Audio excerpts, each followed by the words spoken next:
इस वीडियो में हम लोगों को बेसिक लाइफ सपोर्ट के बारे में जानना है। ठीक है कि कोई भी पर्सन अगर कहीं पे भी गिर जाता है, मतलब अनकॉन्शियस हो जाता है, कोई भी पेशेंट गिर जाता है, तो वैसे कंडीशंस में हमको क्या करना है। कहीं पे भी, रेलवे स्टेशन पे, बस स्टेशन पे, चाहे कहीं पे भी रास्ते पे, तो कैसे उस पेशेंट को फर्स्ट एड देना है, कैसे मैनेज करना है, क्या करना है, ये हर एक पर्सन को जानना चाहिए। ठीक है ना।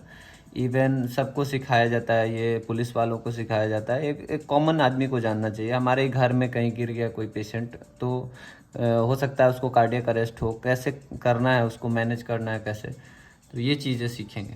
इसमें 3 कंडीशंस हो सकता है। कोई भी पेशेंट अगर गिर रहा है तो उसका या तो एक नॉर्मल ब्रीदिंग हो सकता है और पल्स फेल्ट नहीं हो सकता, पल्स नहीं फील हो सकता है। एक कंडीशन ये हो गया। लेकिन वो पेशेंट अनरिस्पॉन्सिव है, रिस्पॉन्स नहीं कर रहा है, तो उसमें क्या करना है। फिर नेक्स्ट कंडीशन है कि ब्रीदिंग तो नॉर्मल नहीं है, जैसे तैसे ब्रीद कर पा रहा, नहीं कर पा रहा ब्रीदिंग। दूसरा, पल्स फील हो पा रहा है, यानी पल्स जैसे कैरोटिड पल्स चेक करते हैं गर्दन के पास में, तो वो वाला फील हो पा रहा है। और तीसरा कंडीशंस है कि ब्रीदिंग भी नहीं फील हो रहा है और जो है पल्स भी फील नहीं हो रहा है। तो वैसे कंडीशंस में क्या करना है, तीनों कंडीशंस को देखेंगे कैसे मैनेज करना है। तो सबसे पहली बात है कि इसको कैसे सीपीआर कब स्टार्ट करना है, ये सब चीज़ें देखेंगे। ठीक है ना। तो वीडियो थोड़ा लंबा होगा लेकिन इम्पोर्टेंट है सबके लिए। ठीक है। तो इसमें बेसिक लाइफ सपोर्ट में सबसे पहले सीन सेफ्टी का वेरीफाई करते हैं, तो कि सीन सेफ्टी सेफ है कि नहीं प्लेस। सबसे पहले अगर रोड पे है तो रोड पे नहीं ना करने लग जाएंगे कि पेशेंट भी गया हम भी गए, तो इसीलिए रोड सबसे पहले सीन सेफ्टी। अगर रोड पे है तो साइड में लाएंगे। अगर सबसे पहले पेशेंट अगर गिरता है तो सबसे पहले उसका रिस्पॉन्स चेक करते हैं कि पेशेंट रिस्पॉन्सिव है कि नहीं। अगर मान लिया कि जैसे टैपिंग करेंगे, पूछेंगे उसका नाम, नाम नहीं पता तो कम से कम हेलो हाय करेंगे, तो पूछेंगे कि रिस्पॉन्स कर रहा है कि नहीं। अगर पेशेंट में कोई भी आदमी जो है रिस्पॉन्स नहीं कर रहा है, ठीक है ना, तो उसके बाद से नियर बाय किसी से हेल्प मांगेंगे, चिल्लाएंगे कि कोई हेल्प करे, समबडी हेल्प। तो उसके बाद अगर ये बाहर के सेटअप में ऐसा सिचुएशंस आ रहा है, तो अगर कोई पेशेंट, कोई आदमी अगर हेल्प के लिए आता है, तो उसको कॉल बोलेंगे कि 112 पे या 108 पे कॉल करने के लिए, इमरजेंसी नंबर पे कॉल करने के लिए। और उस कॉल पे जो है उसको बोलेंगे कि पेशेंट का थोड़ा सा डिटेल्स देंगे और एड्रेस बताएंगे, और बोलेंगे कि एम्बुलेंस वाले को कि ऑटोमेटेड एक्सटर्नल डिफिब्रिलेटर होता है वो ले करके आने के लिए। ठीक है। अब नेक्स्ट रहा कि पेशेंट को असेस करेंगे कि कैसे पेशेंट जो है, मतलब पेशेंट जो है कैसे असेस करना है। पेशेंट को असेस करेंगे कि इसका ब्रीदिंग हो रहा है कि नहीं। सबसे पहले असेस करेंगे पेशेंट को कि इसका ब्रीदिंग हो रहा है कि नहीं। एक तो बोलते हैं बहुत स्लाइट ब्रीदिंग हो रहा है, जैसे तैसे थोड़ा बहुत ब्रीदिंग कर रहा है, आवाज़ पूरा स्नोरिंग कर रहा है, उसके बाद ब्रीदिंग कर रहा है, तो उसको गैस्पिंग बोलते हैं। तो गैस्पिंग नहीं होना चाहिए, नॉर्मल ब्रीदिंग होना चाहिए। उसका चेक करेंगे ब्रीदिंग हो रहा है कि नहीं। उसका जो चेस्ट है वो मूवमेंट हो रहा है कि नहीं, वो देखेंगे। कान लगा के नाक के पास सुन सकते हैं कि आवाज़ आ रहा है कि नहीं। और दूसरा, पल्स पल्स चेक करते हैं। तो जनरली हाथ का पल्स नॉर्मली हम लोग चेक करते हैं, लेकिन इस केसेस में हाथ का पल्स यहाँ पे नहीं चेक करना है। ठीक है ना। इस केसेस में हो सकता है कि हाथ का पल्स का बहुत बार नहीं मिलता है, बहुत लो बीपी होने की वजह से या फिर कार्डियक अरेस्ट होने की वजह से। तो ऐसे कंडीशंस में हम गले का पल्स चेक करते हैं। कहाँ का? Carotid pulse. कैरोटिड पल्स जो है यहाँ पे एक जनरली यहाँ पे थायराइड कार्टिलेज होता है, एक प्रोमिनेंट कार्टिलेज होता है गर्दन के पीछे, उसके जस्ट साइड में जाएंगे तो वहाँ पे टच करेंगे तो वहाँ पे पल्स फील होता है। ठीक है ना। दोनों साइड, किसी भी साइड देख सकते हैं, चेक कर सकते हैं। दोनों एक बार नहीं प्रेस करना है, एक साइड में एक बार प्रेस करके देख लेना है। 10 सेकंड के अंदर में वो चेक करना है। ठीक है ना। उससे ज़्यादा नहीं टाइम नहीं लगाना है उसको चेक करने के लिए। उसके बाद अगर नॉर्मल ब्रीदिंग है और पल्स भी फील हो रहा है, तो वैसे पेशेंट को कुछ नहीं, बस लेफ़्ट लैटरल पोजीशन में, रिकवरी पोजीशन में डाल देते हैं। और जब तक कि कोई टीम नहीं आ जाता है इमरजेंसी मैनेजमेंट के लिए, तब तक हम वो लेफ़्ट लैटरल पोजीशन जो होता है, मतलब पेशेंट को लेफ़्ट साइड में सुला दिए, लेफ़्ट लैटरल पोजीशन में। और उसको जो है वो वीडियो, वो फोटो मैं डाल दूंगा किस तरह से सुलाना है उसको। लेफ़्ट साइड करके करवट करके सुला देना है। ठीक है।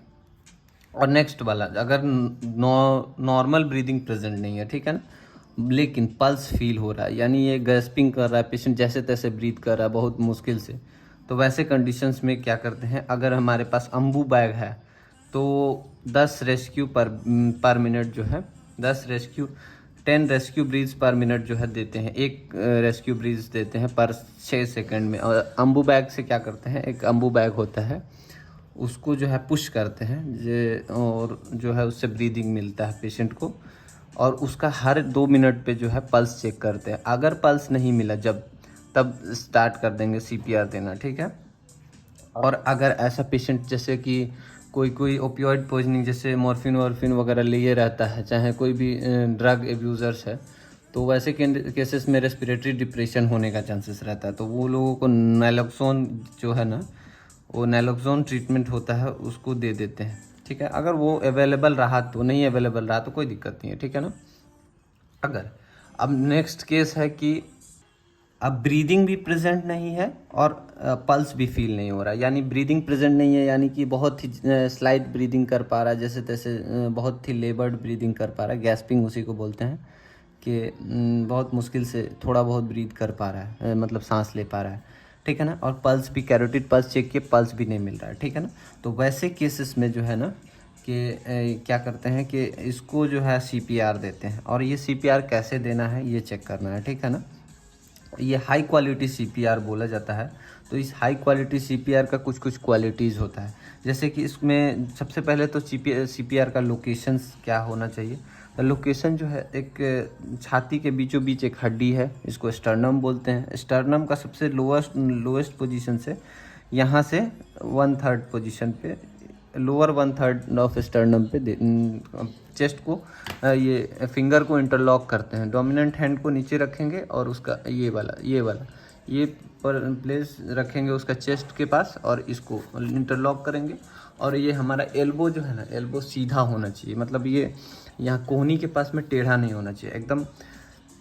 और वैसे दबा करके ये सीपीआर देना है। इसको कम से कम 2 से 2.5 इंच जो है प्रेस करना है, एक बार में प्रेस करना है तो 2 से 2.5 इंच डीप जाना चाहिए। और सीपीआर देने के लिए सबसे पहले तो बात है कि ये अगर जो है ना, कोई भी सरफेस जो होना चाहिए वो हार्ड सरफेस होना चाहिए पीछे में, जैसे कि एकदम कुशन वाला गद्दा है नीचे में तो उसको हटा देंगे, ठीक है ना। गद्दा नहीं होना चाहिए एकदम, मतलब जैसे कि कोई भी लचीला चीज़ नहीं होना चाहिए जिससे दबाए तो पीछे से दबे ही ना।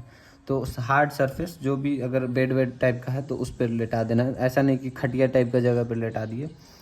तो हार्ड सरफेस रहेगा तो पीछे से कंप्रेस हो पाएगा ताकि अच्छे से। जो कंप्रेस करने का बेसिकली इसका मकसद ये होता है ना कि जैसे अगर हार्ट जो है बीट करना बंद हो जाता है तो ब्लड फ्लो नहीं हो पाता है। अब ब्लड फ्लो नहीं होगा तो ब्रेन को 6 से 7 मिनट में अगर ब्लड नहीं मिलेगा तो वो ब्रेन डेड कर सकता है, न्यूरोलॉजिकल डैमेज होना शुरू हो जाता है। इसीलिए हम क्या करते हैं कि ये हार्ट को जो है ना ऐसे दबा करके, ज़ोर से दबा करके जो है फिर से फीलिंग करवाने का कोशिश करते हैं, पंपिंग करवाने का काम करते हैं, ठीक है ना। तो बेसिकली यही सीपीआर का फंक्शंस होता है। तो इसको करना कितना है, कितना कंप्रेशन देना है, तो इसका जो है रेट रहता है ना, बहुत फास्टली देते हैं। फास्टली देने का मतलब है कि 100 to 120 बार कंप्रेशंस, ऐसे इस तरीके से 100 to 120 बार कंप्रेशंस देंगे, और जो है उसके बाद पर मिनट में। और इसमें भी 30 कंप्रेशंस और 2 वेंटिलेशन, यानी कि 30 बार कंप्रेशन करेंगे और 2 बार जो है वेंटिलेशन। वेंटिलेशन का मतलब है माउथ टू माउथ ब्रीदिंग करवाएंगे, ठीक है ना। और उसको जो है कम से कम लगातार करते रहना है, ठीक है ना, जब तक कि ऑटोमेटेड एईडी ना आ जाए, डिफिब्रिलेटर ना आ जाए, ठीक है ना। और डिफिब्रिलेटर का ज़रूरत पड़ता है, ठीक है ना। डिफिब्रिलेटर अगर आ जाता है तो ठीक है, अगर नहीं आता जब तक जो है करते रहना, हर 2-2 मिनट पे चेक करते रहना है कि उसका पल्स आया कि नहीं आया, ठीक है ना। और सीपीआर देते समय हमको ये ध्यान रखना है कि उसका रिकॉइल प्रॉपर होना चाहिए, मतलब कि दबाए फिर छोड़ना है उसको, मतलब लूज़ करना है ताकि चेस्ट रिकॉइल होए, फिर से वापस अपने जगह पे आए। नहीं तो अगर दबा रहे हैं, सिर्फ दबाए रह जा रहे हैं, तो वैसा सीपीआर देने का कोई मतलब नहीं है। दबाने के बाद छोड़ना है ताकि वापस आए। और 30 बार कंप्रेस किए और 2 बार वेंटिलेट किए। 2 बार मतलब कि अगर कोई दूसरा पर्सन है तो उसको बोलेंगे कि नोज को पिंच करो, नाक को दबाओ हाथ से, उंगली से, और मुंह माउथ टू माउथ ब्रीदिंग दो, ठीक है। और और जैसे ही एम्बुलेंस वाला या फिर जैसे ही डिफिब्रिलेटर, ऑटोमेटेड एक्सटर्नल डिफिब्रिलेटर जिसको एईडी बोलते हैं, वो अवेलेबल होता है, उसको लगा देना है। तो वो अपने आप वो काम करने लग जाता है। अगर वो खुद चेक करेगा कि रिदम शॉकेबल है या नहीं है, रिदम चेक करता है वो, और वो खुद से अपना अपना काम करने लग जाता है। उसको बस चेस्ट पे डालना होता है और दूसरा लेफ्ट शोल्डर पे डालना पड़ता है, ठीक है ना। और उसको चिपका देना है और वो अपने आप जो है रिदम शॉकेबल रहेगा, तो वो शॉक देने लग जाएगा, खुद से वो दे देता है, ठीक है ना।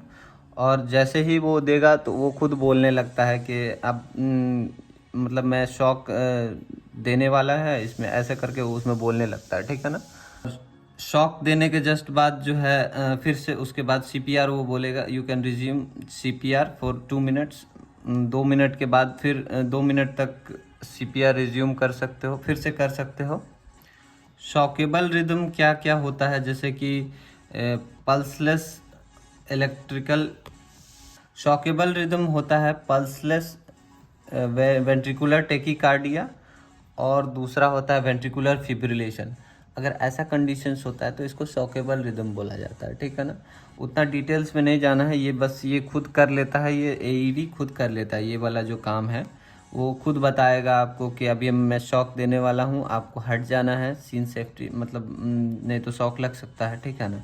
तो इसीलिए वो छोड़ने के लिए बोलता है पेशेंट को, वो अपने से कुछ नहीं करना, वो मशीन खुद बताता है, ठीक है ना, कि अभी चार्ज लोड हो रहा है, चार्ज डिलीवरी करने वाला है, वो पूरी बातें बताता है। और जैसे ही चार्ज डिलीवर हो जाता है वो ये भी बता देता है, now you can start giving CPR, ठीक है ना। अगर शॉकेबल रिदम नहीं है, ठीक है ना, जैसे कि होता है पल्सलेस इलेक्ट्रिकल एक्टिविटी या एस स्टोल वाला कंडीशंस होता है, तो वैसे केसेस में हम लोगों को भी फिर से सीपीआर जो है करते रहना, ठीक है ना। और तब तक करना है जब तक जो है एडवांस कार्डियक लाइफ सपोर्ट वाला पेशेंट टीम ना आ जाए, जब तक जो है, या फिर पेशेंट जो है खुद चलना शुरू ना कर दे, जो भी विक्टिम है वो खुद से मूव करना ना शुरू हो जाए। आइडियली बोला जाता है कि 15 से 20 मिनट तक सीपीआर लगातार देते रहना। अकेले तो दोगे तो थक जाओगे, तो इसीलिए जो है जो क्या करते हैं कि लोगों को, दूसरा पर्सन को भी रखते हैं, ताकि 2-3 मिनट में तो आदमी थक जाता है, पसीना पसीना हो जाता है ना। तो इसीलिए जो सीपीआर देने के लिए कम से कम 2-3 आदमी रहना चाहिए, ताकि वो हेल्प करे। और उसमें भी जो लोग एक्सपर्ट है उसको रखेंगे करने के लिए, ठीक है ना। अगर पहले कभी दिया हुआ है कि नहीं दिया हुआ है पूछ लेंगे पहले ही। इस वीडियो के लिए बस इतना ही, बाकी बात दूसरे वीडियो में बात करेंगे, जो कि हॉस्पिटल सेटअप में क्या करते हैं अगर ऐसा केसेस होता है, तो हॉस्पिटल सेटअप में कैसे मैनेज करते हैं उसको हम देखेंगे अगले वीडियो में, ठीक है। Thank you.